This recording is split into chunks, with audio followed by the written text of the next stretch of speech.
here. I'm just trying to get, you're dealing with minutes for a month, like just when you can, it comes. I don't have it right now. It'll come back to me.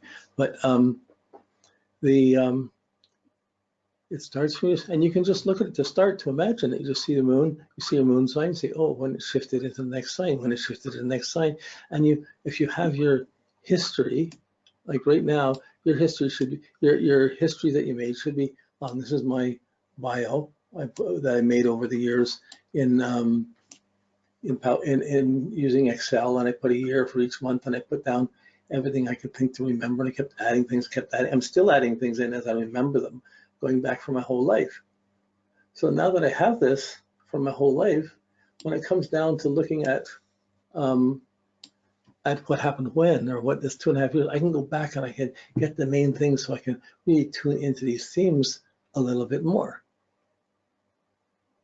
So you have the themes, you even have, you can go by degrees as it goes along. So you have all those areas to go in. But before that's just from the zodiac. It's also progressing through the houses. That's the lower level, a more mundane level. That's progress through the house, but really it's seeing the attitudes change, and how those changing attitudes, you shift. You have a need to feel secure in a more Leonian way. You add the Leo element to the Cancer, you add the Virgo element to the Cancer, or to whatever sign you're starting from. So even a Capricorn can go through a moon in Cancer 2 years. It won't be so comfortable for a moon in Capricorn because of being sensitive, but it happens. You know, a moon in Aries, that impulsive will go through a time where the moon's going through Libra, and it's not so impulsive, or when it's reserved. Like it brings up all the different factors of the signs. So you're going to experience every sign, the moon in every sign as a sense of security from your perspective of your natal moon.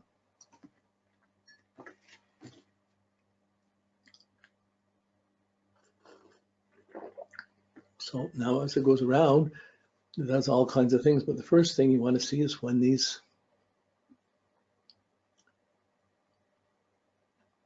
is the dates when this happens. So I'll just try and go through this a little bit for my moon start is in the 11th house. So I have a basic sense of security around friends, being teams, having friends to visit my home, or me to visit friends' homes. And there's a strong, all my life, is where am I living, or I have friends around, or friends near me. This needing friends and needing to be part of a group or a team was a really strong sense of security. When it's there, it's really pumped. I get pumped to my feelings. I feel really secure. When it's threatened, or when it's not working right, or there's confrontations, I pull away. I go reserved, and my moon pulls away and pulls into myself.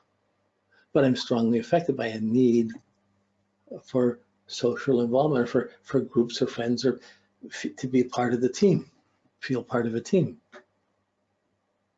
So this need in my life, sometimes I get into a hobby, then I just got to indulge the hobby. I started collecting anything, collecting matchboxes as a kid, collecting shells and stones, collecting fish, collecting salamanders from the river across the street, collecting stamps, collecting playing cards. And then it built up when I got into, so that it was the collecting of things, but then I had things to share with other people, to trade off with other people, and this was really nice use of my moon in Cancer, nice memories associated with it. As I grew older, I had a lot of disassociative things that didn't fit in. There was difficulties in high school and things. I was more disassociated. We moved as a teenager when I was 13 to a big city, and I was the outsider, and that wasn't very comfortable. But then as I got to astrology, it was another hobby that came in, like collecting stamps and things. I had to collect charts, collect things, collect insights, do these things. And I felt the need to be part of teams and part of groups. So when I was first started, there weren't many groups around. There weren't any around. And I started a national group in Canada, Canadian Independent Astrologers Order, and we set up a network across the country. It only ran for about 2 or 3 years before I ended it. It ended, and I dissolved it so that another group another Canadian national group could start out, so there wouldn't be the two of us. So and I let my members become part of that members, and it built up like that. So, and then over the years, I've been involved with the formation of many groups, from AFAN, the Association for Astrological Network. I started an NCRG group in Toronto. I had the Star Center Library. I ran a library and the classes, and so like, I always had a need to feel involved in a group in some way. That's my moon in Cancer. That's just a natal thing.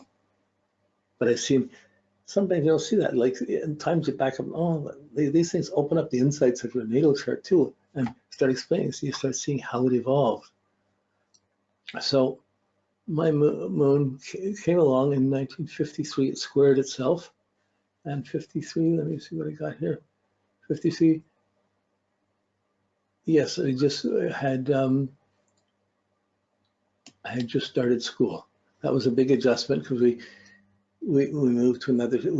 My family had split up. They just got back together, and we just moved to this new city, and I started school. So that was the beginning of the school. So there were some exceptional things, but it wasn't.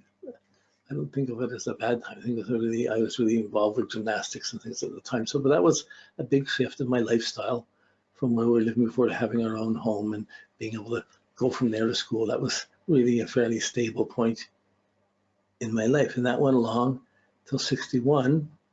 In 61, my progressed moon was opposing itself. So in 61, I have to do this by showing you mine, and then we're going to go through yours, and we'll go through the steps, go through some of it. By 61, oh yeah, one of the things in grade 1, though, I did have one thing. I got strapped in grade 1 when going to this new school. I got strapped for kissing girls. Ugh. I never even thought of the social consequences or anything like that. It was just, it's happening. Well, okay. And then, so that was grade 1. And then in 1961, when it opposed my moon, I was in high school, and a teacher swore at me, and I swore back at him. And then we both apologized and let it go. And one of the kids in the class went and told the principal, and the principal came running into the office. And it was one of the first mixed classes where boys and girls in the class in the school. And he grabbed this strap and held me out in front of the class and strapped me 17 times on each hand until my hands were almost bleeding in front of the class. This is my first year in this new school. We had moved to a second year in the school. We had moved to the big city and to West Mountain. This guy eventually, years later, he got arrested and charged for abuse of kids and stuff like this. So it was post-war. People came out of the Navy, out of the military. And the captains were given control of the banks. The second in commands were given control of schools, and they ran the school like a ship. It went fine, but whenever anything went wrong, it was like there was a war, and these guys were ferocious. And I happened to be a good recipient for their ferocity. Both at home and at school. But it had a strong factor in my feeling of disassociating and not belonging in school. Like that happened in front of everybody, in front of all the girls, in front of everybody. It really bothered me. I was about 14. And it was the beginning of me disassociating and leaving school, leaving home, going on later on in my life. It was the seeds of that. But that happened during this moon opposed moon. So we had moved from a small town to big city. I was 13, 14, and I didn't know anybody. It was difficult to make friends. I didn't feel I fit in. I was the outsider to begin with. So anyways, that was that time. That was the opposition of the moon to moon. That had a lot of deep implications that affected my life and my sense of security for a long time. So then it went along, and it came to the square in 68, and in 68, that's when I had left. By 68, I finished high school. I went to a couple of years of university. My parents split up. I left home. I was at my own. I traveled for a couple of years around, a little hippie, 66, 67, traveling down to California and Mexico and places. Ended up being in this is the square, 1968, January 1st. Well, I was traveling across Turkey and Pakistan then with no money, and I was just going to India, where I would start 2 years of my deep meditations, which I've mentioned to you before. But this was the turning point. It was just that square. It was just a change. I left continents. I left everything behind, and just out of a sense of I really felt insecure. I felt I didn't belong anywhere. I went around the world thinking I don't belong here. I don't belong here. I don't feel here. I don't feel good here. Of course, I didn't have a job. I wasn't integrated in a community. How would I feel good about being in a community? So like it was I see it differently now. But at that point, it led me around the world, across the Arab countries, through Iran, through Pakistan, and like, I'm glad I did that, because people, every country are nice. You meet them, you sit in the backyard, you sit down, you talk about things. Everybody's got their kids.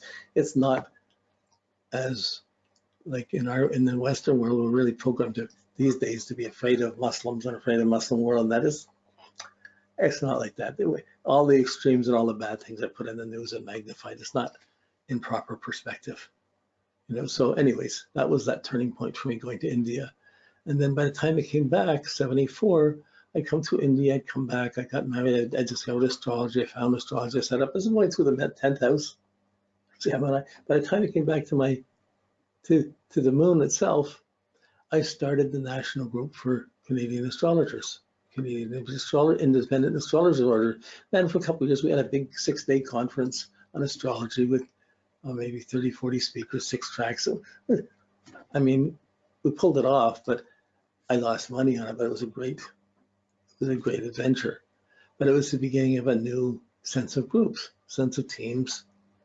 And for the next 30 years, I was involved in starting and working with various different groups. So it was part of my motivation of my security, having the hobby, having the interest of astrology, building it up till it became my career, and then sharing it with others. It was a big deal. So then it went around, comes to the square in 1980. Right off the top, I don't have the memory of 1980. I just have to think of it for a minute. Oh yeah, I just finished, as it hit the square, I just finished building the Celestial Harp. And I did I taught the TV show on it, That's Life. I got my first computer at that square. It was an Apple II, cost $3,000. It came in pieces, and you had to put the pieces together to have this laptop computer, or not a desktop computer. And it was a total sum of 48K was the memory. Funny thinking back, but then after that, I was trying, as I went through my third house, I was really working to try and get a circular chart, trying to get astrology programs and routines working through this little 48K computer. Then you try and add memory. And so that was the beginning of computerization for me. By the time it came up to oppose my moon again, 1988,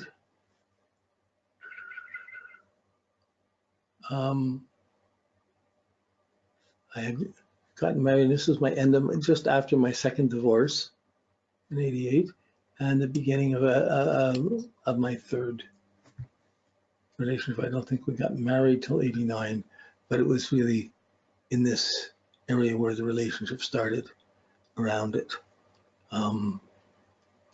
Okay, so then when it goes along and it hits 1995, and in 1995,